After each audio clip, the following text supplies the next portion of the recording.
Whether the team is giving us the highest of highs or the bluest of blue, we'll cover it all here on Commander's Nightly News. I, of course, am your host, Louie T. Thank you for joining me. Let's get to tonight's lead story. So, what was once a promising season has come to a screeching halt. Washington loses in very, very disappointing and flaccid fashion, 24-10 to the Cleveland Browns. I didn't give you a video yesterday. I could have. I was in transit, but I made it home in plenty enough time to sit down, consume what Ron had to say, consume what he said yesterday, because I didn't even have the... I didn't want to hear from Ron. I didn't want to see his face. I didn't want to hear from Carson Wentz. They had nothing for me on Sunday. There was nothing they could say to me. There was nothing...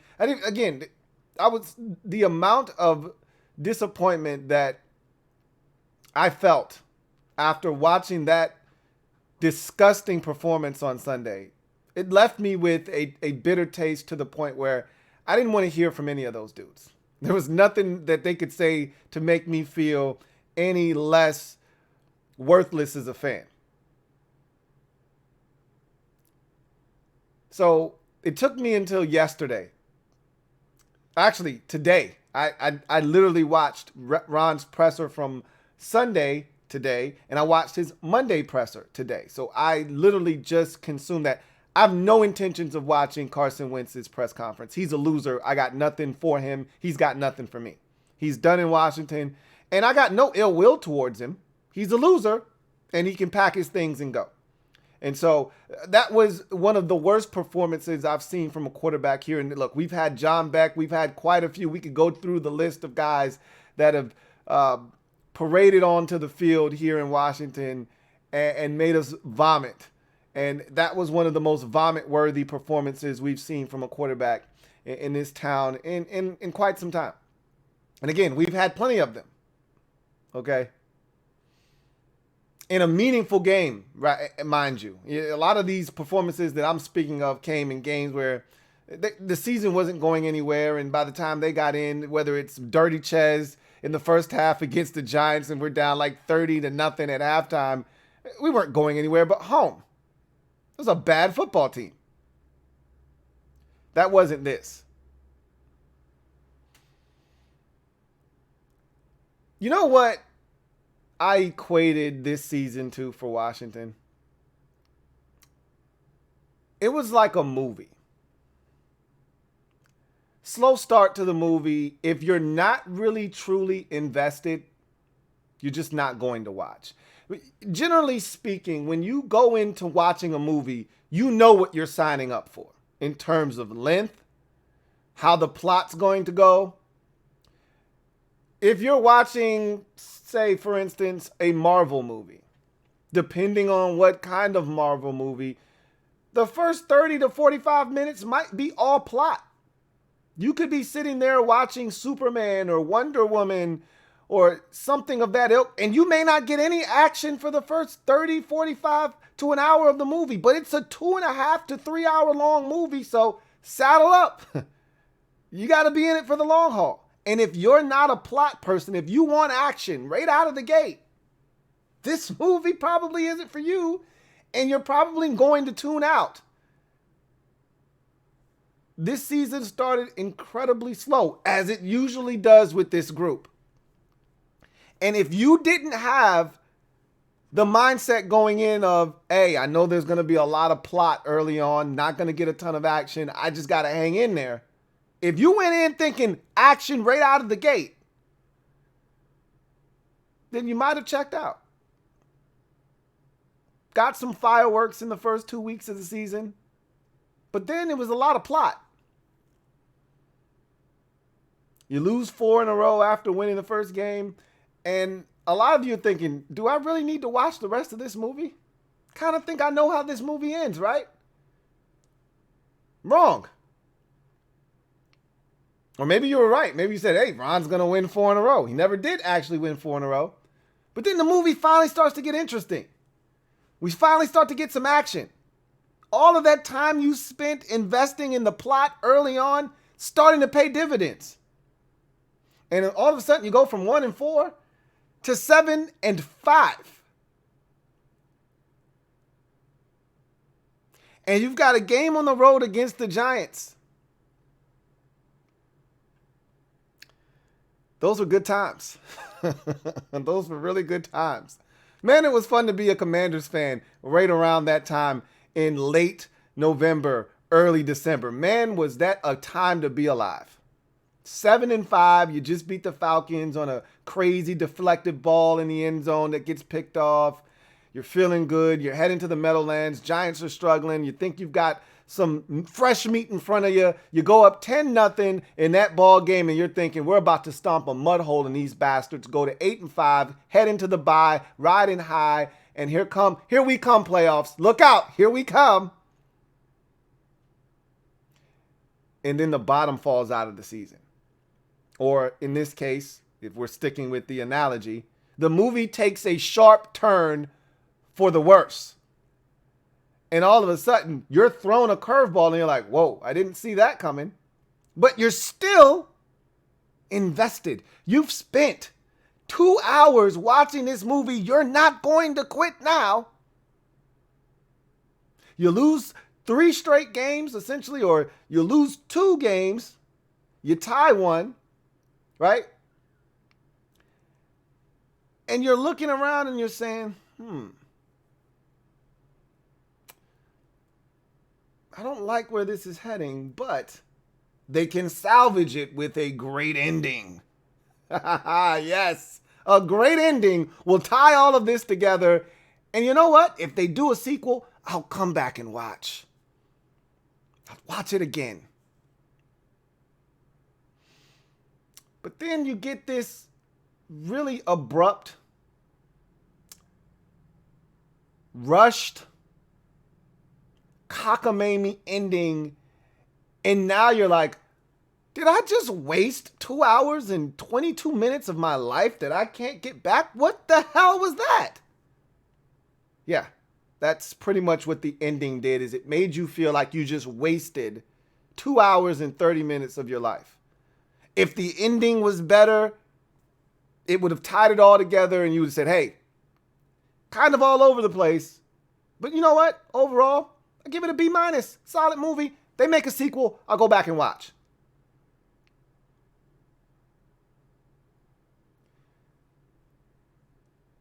Me and my wife, we laugh all the time. There's this Tyler Perry movie. I'm not a Tyler Perry fan. But there's this Tyler Perry movie called Acrimony. It's a long movie. Probably like 2 hours and 15 minutes if I had to guess, something in that neighborhood. And it's well done for the first hour and 50 minutes. I mean, this is some good stuff. The plot, it's building and it's building and it's building, and you can see where it's heading, and you're like, man, this has been well done for an hour and 50 minutes. And then all of a sudden, it's like someone told Tyler Perry, hey, wrap it up. And he's like, hey, but I still got 30 minutes of finishing this thing. They're like, well, you better find a way to make 30 minutes 15. Wrap this shit up. And you get the most rushed, incomprehensible ending to a movie that has been great for an hour and 50 minutes. The plot has been outstanding. Everything is leading up to this moment. And then it's like they just said, all right, throw this shit together so we can wrap this movie up. And you're like, what? Where did she come from? Why are they on a boat in the middle of nowhere? What the hell is going on right now? This is dumb. I want my 2 hours back. Well, you can't get it back. Sorry, I already got it. That's how this ending to the season felt. What in the hell did we just watch? Now, here's the difference between that movie and the one we watched with this Washington Commanders team, is that this movie had all kinds of shit going on throughout the hour and 50 minutes leading into the final, 15 to 20 minutes of the movie. So you could kind of see this. And a lot of you did say, hey, I've seen this before. I know how this movie ends. I don't really need to participate. Come on. Get your stuff, kids. honey, let's go. We don't need to watch this. A lot of you said we're not winning another game the remainder of the season when we lost to the Giants. My thick skull didn't want to hear that. We'll be fine. Yep, that one hurt, but we'll be fine. The Browns are still on the schedule. No way we go meekly into the night. No way do we go out as cowards. No way do we go out at home against a 6-9 Cleveland Browns team who stinks. But that is precisely what we did.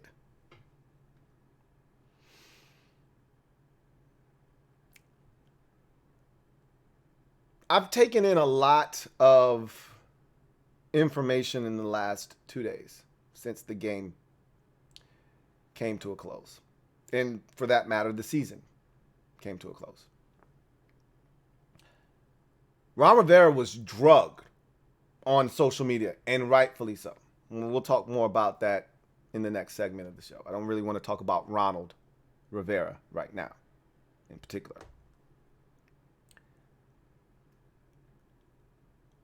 I took in a lot of information about the pulse of the fan base and people who eat, breathe, sleep this team, consume it in dangerous and lethal amounts, because this team is not good for your health.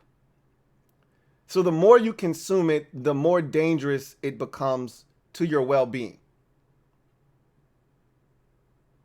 Everything in life is good, or potentially, I shouldn't say everything.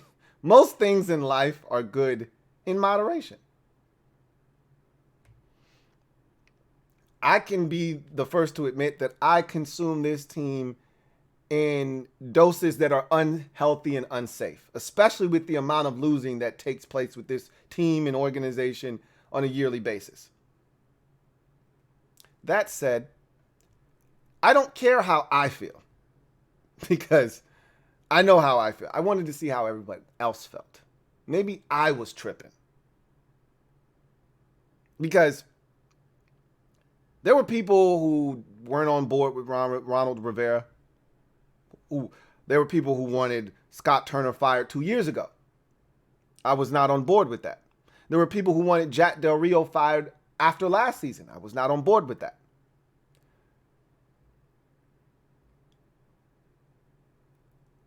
Everything made sense after this Cleveland game, and I don't know why. Because all the signs were there, right? But in this particular profession, this game that we've come to know and love called football, American football, professional tackle football, one of the things coaches don't like is to have to repeat themselves. And this is in any sport, but particularly in football, because it can be a complex sport if you make it. And so when simple instructions are given, I need you to follow them the first time, because I really don't have time to continue to go over the same things with you. This isn't baseball, see ball, hit ball, run. This isn't as simple as that. This is much more complex. It can be simplified, but it can be very, very tough if you make it that way. The job of a good coach is to make things easy on their players. Put guys in positions where they don't have to think, they can just go out and be the best versions of themselves. There are specific reasons why you target players and you assemble them onto your roster, because they have certain skill sets or attributes or traits that separate them from other guys, and you want to accentuate those things. You want to highlight those traits.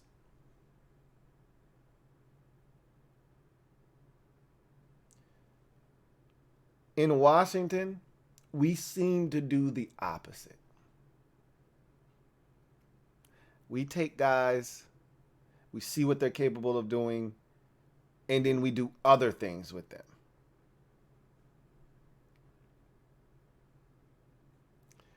Then when they fail, we don't necessarily throw them under the bus, but we're not necessarily throwing them a life raft either.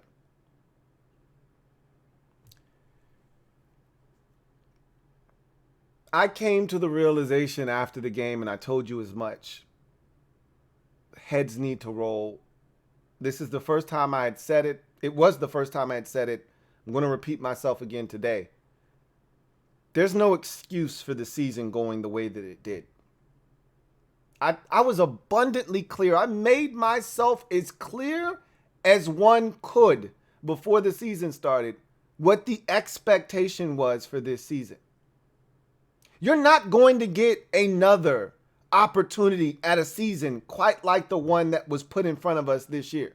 You're not going to have a schedule with Jacksonville, who now all of a sudden is playing with confidence. You got Jacksonville before they figured out they were Jacksonville. The schedule makers blessed.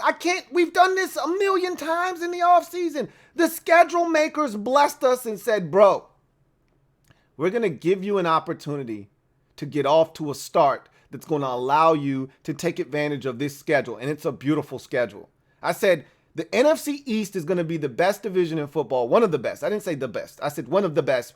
I said because of who we're playing. Did I not say that before the season started? Did I not tell you that every team in the division is going to have a chance to be good, and except for the Giants? That was the one team that I didn't think, because they were in rebuild mode.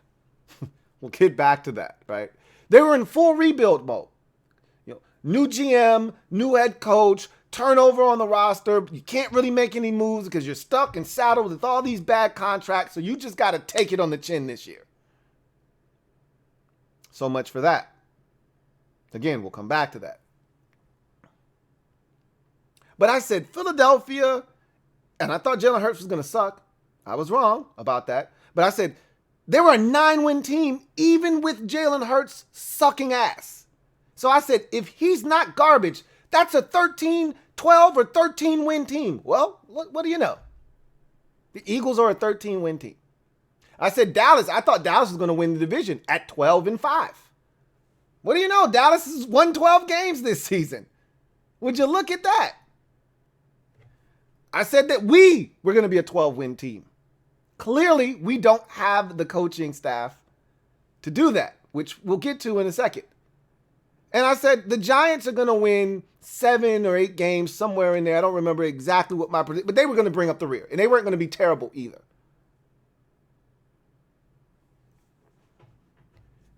All of that was predicated on who we were playing. And then I looked at the schedule because we already knew who the teams were. We just didn't know how they were going to be situated in regards to the schedule, right? We didn't know week 1, week 6, week 9, week 12, where's the bye. We didn't know all of those things. But we already knew we were playing Green Bay, Minnesota, Chicago, and Detroit. Boy, that looks really delicious to me. We already knew we were playing Jacksonville, Tennessee, Houston, and Indianapolis. Oh my God, what a spread. That's Thanksgiving, man. We're eating good. Before the season, I said you have to go 6-2. No worse than that. If you're serious about winning the division, you need to go 6-2. If you're serious about making the playoffs, no worse than 5-3 against those teams. That's how good of a setup it was for the NFC East. But forget about everybody else. For Washington, that's how good of a setup it was. And not only was it a good setup, they said out of the gate, we're going to give you Jacksonville and Detroit. We're going to let you get your shit off if you're ready. If we would have played Jacksonville in week 11, 12, 13, 14, we would have lost. They gave us week 1 Jacksonville, who was still trying to figure shit out. Dropping passes, overthrowing open receivers. They should have crushed us in week 1.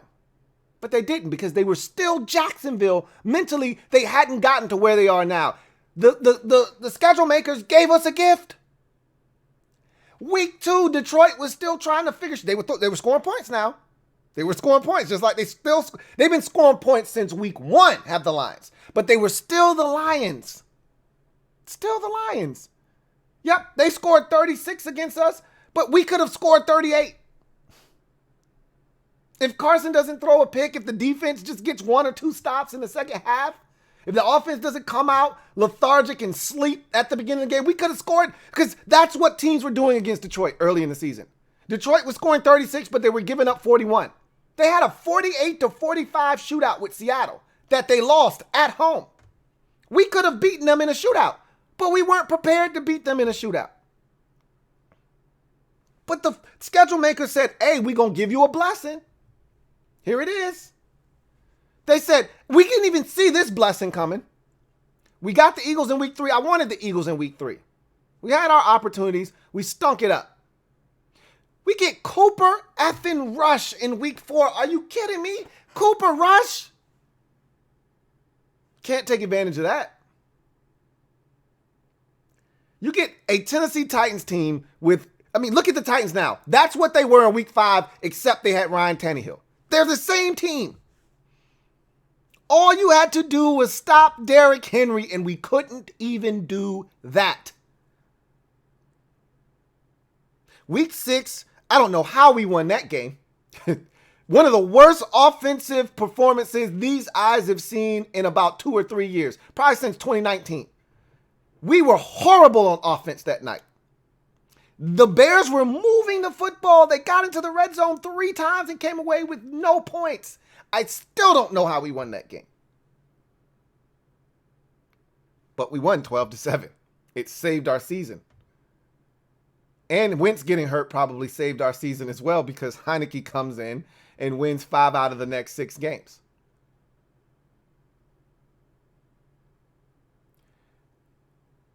I said all of that to say this. This was a year that we were supposed to win 10, 11, 12 games. The schedule was set up for it. Our roster was ready for it. Everything was put in a position. We didn't play back-to-back road games until weeks 10 and 11, and that was the only time we did it this season.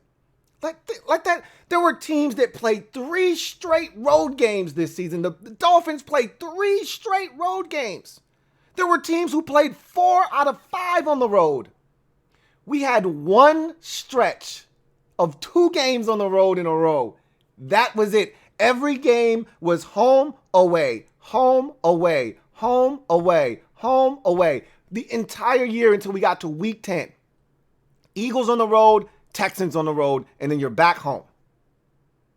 And then we finished up the season with 3 out of 4 at home. So if you needed a spark, you're at home, you're sleeping in your own bed. Like this, the schedule couldn't have been set up any better for us. You get a late season bye to recharge the battery, let everybody get away, lick some wounds, come back healthy. We were the healthiest we had been all season long going into the 49ers game.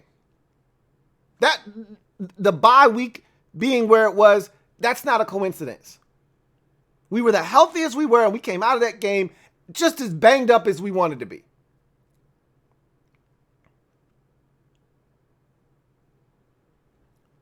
But the reoccurring theme, or the overarching theme, if you will, of this season is we got out-coached. Every step of the way, we were out-coached. We were ambushed in Detroit in the first half. How could you show up and not know what to expect from the Detroit Lions? They blitzed us, and we acted as if we had never seen a blitz before. They got up on us 22-0. No Cam Curl. Oh my God, what are we going to do? That's coaching.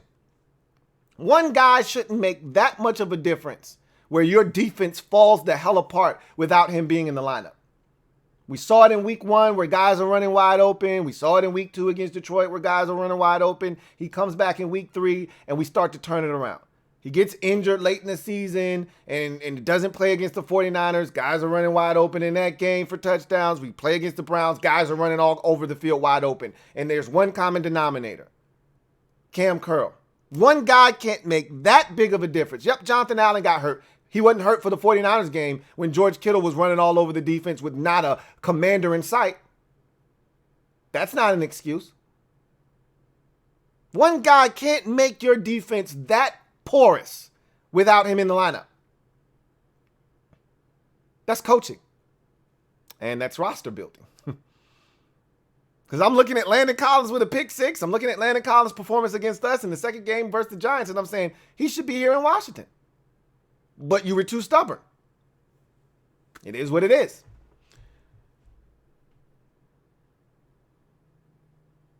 The Eagles game, you get pressured early, and you would have thought that we've never seen twists and stunts. The Eagles weren't doing anything really all that great. We failed to address what they were doing. We failed to adapt and adjust to what they were doing. It wasn't until the second half that we figured out, hey, we can actually throw the ball quickly on 3-step drops. Get it out of his hands. Then we started moving the ball, but we still couldn't get it in the end zone. Got down inside the 5 like twice in that game and didn't come away with any points. Or down inside the 15 or so. Didn't come away with any points. The Cowboys game equally is frustrating because we still had no answers. We had a whole week to prepare for the Cowboys pass rush, and we looked scared. We looked scared and we looked overwhelmed against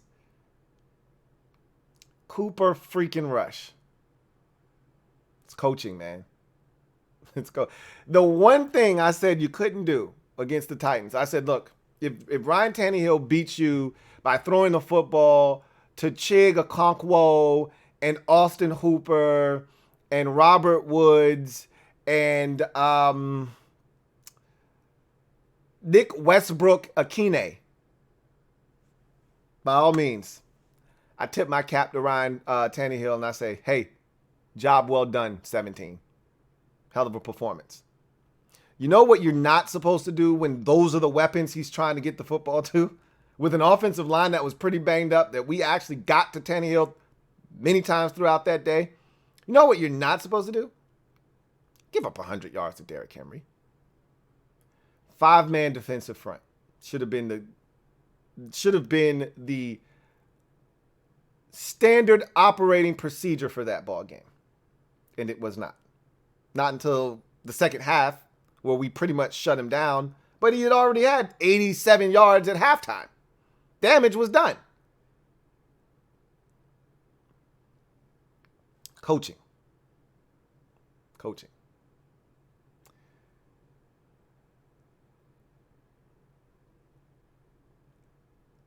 The opportunities were there this season. And I've been really patient with Scott Turner. Probably more patient than many of you have. A lot of you wanted Scott Turner gone 2 years ago. You wanted him gone last year. You wanted him gone this year. And I was like, he's not as bad as you think. He's just terrible situationally. But after a while, remember that comment I made earlier about not making the same mistakes? This is what I was referring to. At some point, when do you hold a guy accountable and responsible for making the same mistakes over and over again? When do you finally realize, bro, he's not making a mistake. This is who he is. He can't change. He won't change. I made an excuse for him. Probably shouldn't have, but I made an excuse for him to a degree. I wasn't wholeheartedly going in and making excuses for him, but I made an excuse. Oh, Brian Robinson was tired. He tapped out of the game against the Giants the second time. That's why he didn't get it on 4th down.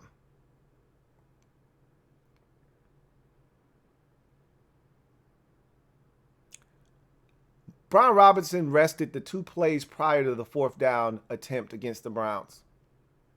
He was running onto the field to go into the huddle, and he was told to go back to the sidelines. I talked about this on Sunday after the game.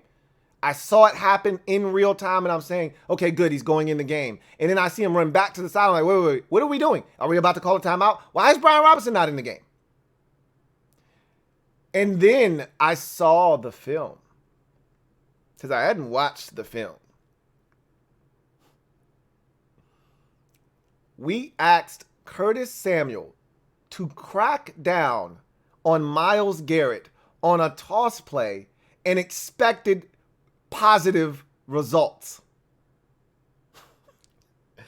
I think I specifically said before the game, I don't want Myles Garrett. Run, pass, it doesn't matter. I don't want him blocked by a tight end. If I didn't want him blocked by a tight end, I damn sure didn't want him blocked by a receiver. Okay.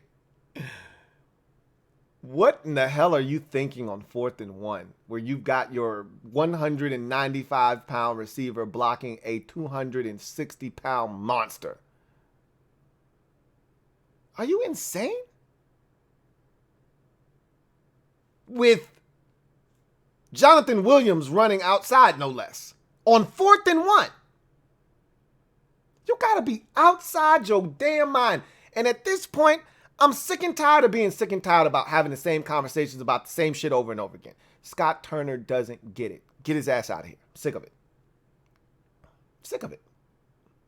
Sick of having the same conversations, and then after the game, he's like, well, you know, in the moment, I didn't think about that. But yeah, you know, the things happen in the course of the game, and you know, you kind of try to adjust and adapt, and you don't really think about some of those things until after the fact. Dude, it's 4th and 1. Brian Robinson is a beast. Hurt or not hurt, he's the best you got. And no one seems to be able to tackle this guy by themselves and stop him from falling forward. You need a yard. And in every 4th and 1 situation, you create and find ways not to give him the football.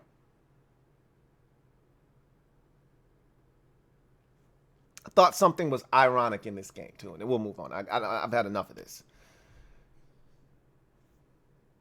Carson Wentz, last-ditch effort on a 4th down. We're down 24-10. It's 4th and like 9. He's under duress. He just throws it up to Cam Sims. You know what Cam Sims does? Climbs the ladder, goes top shelf. We're talking about the good stuff. And goes and gets it on 4th down. All year long, I've been screaming. We're a terrible red zone offense. I've been screaming, hey, Scott, enough of your shit. Enough of your schemes and trying to scheme guys open with these ridiculous plays that don't work. Here's a novel concept. Take a 6'5" Cam Sims or a 6'6" Logan Thomas or a 6'6" Cole Turner. Take one of those guys and split them out wide and just throw it up to him. Say, here, big boy, go and get it. It was funny just watching Cam Sims go up and climb the ladder and go get that football, knowing he hasn't had an opportunity to do that shit all season long. Well, what the hell do you have him here for? Don't just tell me he's just here for special teams, because he could serve a much bigger purpose than that. It's coaching, and I'm sick of it. Matter of fact, let's go on to in other news, where I start by saying everyone needs to be fired. I said it on Sunday. I'll repeat myself again. Because insanity, the definition of it, in some way, shape, or form, is doing the same thing over and over again and expecting different results. We do the same shit every single year, and we expect more than 7 wins. How the hell is that going to happen? You do the same shit. You start slow. You get out coached every single week. You try to run the football, control the time of possession, but you don't want to score any points. You want to control the clock, but you don't want to finish off drives with points. No. We want to win 17-15. We want to barely eke out a victory. And you think that that shit's sustainable, And then when teams start smacking you in the mouth and forcing you to turn it over, then you bitch up and you start losing games at the end of the season when you really need to win, and you get stuck on that magical number 7. It's the same shit. And if you bring back the crew next year, it doesn't matter who's the quarterback, you're going to do the same shit again because we get out coached every single week. Case in point, playing the Cleveland Browns. The message was clear. Don't leave Myles Garrett singled up at any point of the game. There's a third down where we're starting to build momentum. Myles Garrett is standing up 3 yards in front of the center. At that moment, if I'm Carson Wentz and I see him, hey, running back, you come right into this A gap. You stand right there, and if Myles Garrett comes, you guys double team him. What happens? We snap the ball. Myles Garrett runs right by Wes Schweitzer, sacks the quarterback. What do you know? Who didn't see that coming? I think I very vividly remember me saying before the game, from the jump, 5-man defensive front. Really don't care what the Browns are in. 5-man defensive fronts. We don't want duos up front. We don't want double teams on our defensive tackles and guys getting to the linebackers and the secondary members and Nick Chubb getting loose because he's a load to deal with. And he hasn't had a 100-yard performance since Deshaun Watson took over at quarterback. Let us not be the first. Just nip it in the bud. Take a linebacker off the field. We don't have any good ones anyway outside of Jamin Davis. So take that extra linebacker off the field. Put an extra defensive tackle on the field. Let's go to work. Nope. 4-man defensive front. Duos up front. That double team. One of those linemen climb to the second level. Get to the linebacker. Get to the safety. And all of a sudden, Nick Chubb has like 11 carries for 80-something yards. And I'm just sitting there like this. Could have sworn I said something about this before the game. And if I'm watching this and I'm making comments about this, then I'm pretty sure guys that get paid to do this every single day have a really good working knowledge of what the Browns are going to try to do, and they should be able to stop it. That's odd. No, it's not odd. We got out coached again, like we always do. Which brings me to my next point. I told you I've been taking in a lot of stuff. And a lot of what I'm hearing, I've been saying this shit all year. Like, this is not new. It shouldn't be new to any of you. If you've been listening to me, if you've been following this channel, then a lot of what you're hearing today, you've been hearing all year from me. So you're like, oh yeah, we already knew that. But Danny Rouillet was on his show, Grant and Danny. I don't listen to the radio. But again, I usually get this stuff. People send me these things. And he talked about various teams that were struggling, that had been struggling, and how they turned it around. And there's one common thread, one common denominator with all of those teams. Isn't the talent. Those teams have talent, but they're any more talented than us. Giants aren't more talented than us. They don't have the same amount of talent as we do. Not the quarterback position, even though all of those teams have stable quarterback situations, which helps. Okay? Jared Goff stabilizing your quarterback position does help. Trevor Lawrence stabilizing your quarterback position does help. Daniel Jones stabilizing your quarterback position does help. But Daniel Jones isn't all that great. But you know what is great on that team? You know what is great in Jacksonville? You know the difference between Jacksonville this year and last year? Coaching. You know the difference between the Giants this year and last year? Coaching. You know the difference between Detroit this year and last year? That coaching staff. They embedded in that team a belief that we're going to get better. if you just buy into what we're doing, we're moving in the right direction. How many close losses did the Lions have last season? They were on the cusp of being a quality football team last year. And what Dan Campbell preached to them over the season was, we're going to correct these things and they were 1-6. They could have went into the tank. They're now 8-8. Good coaching staff, young, hungry coaching staff, ex-players that get it, that have been in the league, not old curmudgeons that don't. Not a selfish offensive coordinator that wants guys to fit to his scheme, but instead says, hey, this is what we have on offense. So here's what we're going to do. I'm going to fit what I do to what these guys are capable of doing. One of my favorite movies is Stomp the Yard. And he said, we got to make our step fit with the rhythm. We keep trying to make rhythm fit with step. We got to make our step fit with the rhythm.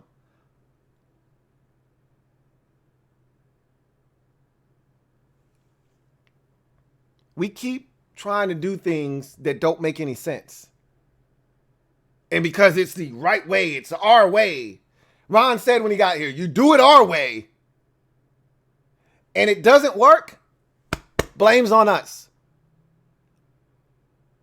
No, excuse me. Ronald said when he got here, you do it our way and it doesn't work, blame's on us. You do it your way, I can't save you. Well, guess what? They did the shit your way, Ronald. They did it Scott Turner's way, Ronald. They did it Jack Del Rio's way, Ronald. This shit didn't work. All of you need to go. Get your things. You're dismissed. Because I'm looking at the Giants, and this has been my thing all year. This is my bone, okay? This is my axe to grind. I keep burying this bone. I dig the shit back up. I pull it out. Then I put it back in the ground. I bury it. And then every time we had this discussion, I scratch it up, and I dig that bone back up. Because the Giants aren't supposed to be here. The Seahawks aren't supposed to be here with Geno Smith and a lesser roster. But here they are with a chance to clinch a playoff spot on Sunday. Here the Giants are, 9 wins, beat us once, tied us once, already clinched a playoff spot with lesser talent. And I can't help but think, well, damn, why did that occur? Coaching. Why is Jacksonville good this year? Doug Peterson, coaching. Why are the Lions better? Dan Campbell, coaching. It's not rocket science, folks. Ron didn't expect. I listened to his 2 pressers. The one from after the game, the one yesterday. All he had to do was say what he said on Sunday. He was so flustered. He was so flustered. If a guy can be that flustered after a loss that he doesn't even know what to say, all he had to say was the same thing. I was so focused on winning. I told you guys what he should have said. He said essentially the same thing on Monday that I said he should have said on Sunday. I was so focused on winning. I didn't think about any other outcome. I wasn't concerned with what any other team could do to us. All I was thinking about was us winning and getting the game flexed to Sunday night against the Cowboys at 8:30. That's what he should have said on Sunday. But he was so flummoxed and discombobulated that his brain fried, and in the moment, he had a gaffe, as he called it. I don't need that kind of guy on my sideline. Where shit gets tight and you're somewhat disoriented, that's your response. I like Ronald a lot. But liking a coach doesn't make him the right man for the job. We've said this already with Jay Gruden. Love Jay Gruden. Would love to go out and have a beer with Jay Gruden. Not the right man for the job. Ronald's done all that he can do here, but his time is up. They asked him about the roster and what he likes, and he started reeling off things about the secondary and Jamin Davis, and if they can get Cole Holcomb back, got to sign him back first, right? All of that stuff is nice. I'm good. I don't need to see year 4 of Ronald Rivera with Scott Turner and Jack Del Rio. I'm good. Again, I appreciate all that you've done. Appreciate your contribution and all of your efforts. We'll take it from here. I'm just going to tell you, it's not going to happen because of the situation that we sit in. They're not going to fire him. Dan's not going to fire him. Don't want Dan to fire him because I don't want Dan hiring another coach.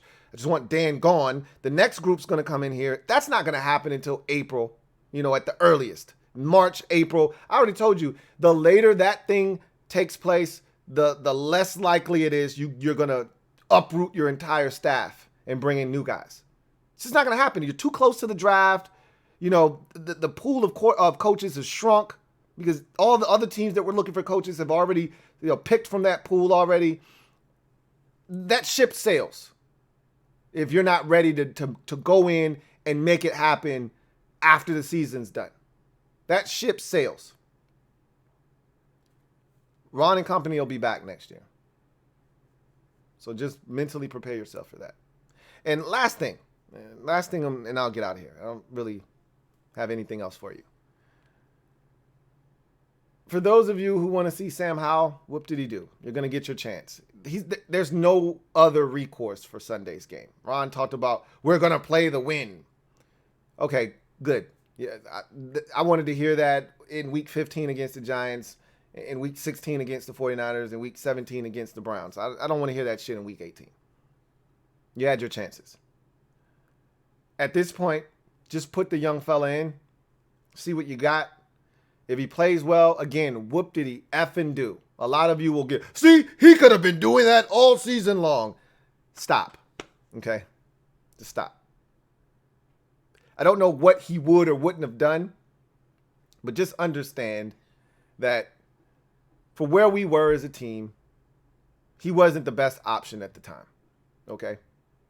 You may not have liked the decisions that were made, but just know he wasn't going to be any type of savior. And I can't say that. How do you know, Louie T? I don't know. I'm just going off of history. Young quarterbacks generally don't come into this league and tear it up. Okay? They get torn up. So, would Sam Howell have made a difference? Maybe. We'll never know. So let's not even have that conversation. He'll get a chance to play on Sunday. We'll see what he does. Hopefully he's not a train wreck. At this point, I don't give a shit. I really don't care. The meaningful portion of the season is done. And whatever happens against Dallas, it's cool. I'll be watching, as I always am. But there's no thrill here. I'm not anxious. I'm not at the edge of my seat to see Sam Howell play in one game. He plays well, great. I'll store that in the memory bank for next year. He plays terribly, okay, cool. I'll store that in the memory bank for next year. There's really nothing more you can do with this performance other than that.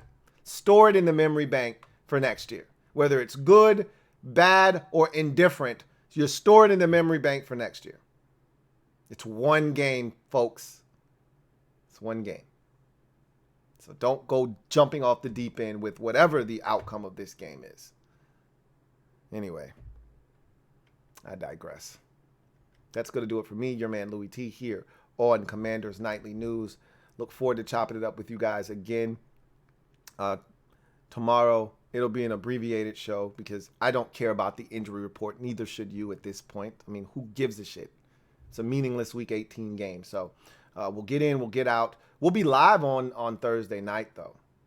And we'll have some things to discuss then because now we can start the off-season conversation, right? We can start having real, tangible off-season discussions about what this team needs and what they need to do. And so we can speculate and we can start doing those. I'm ready to do that now. I wasn't ready to do that Sunday because I didn't go in, just like Ron said, didn't think we were going to lose the game.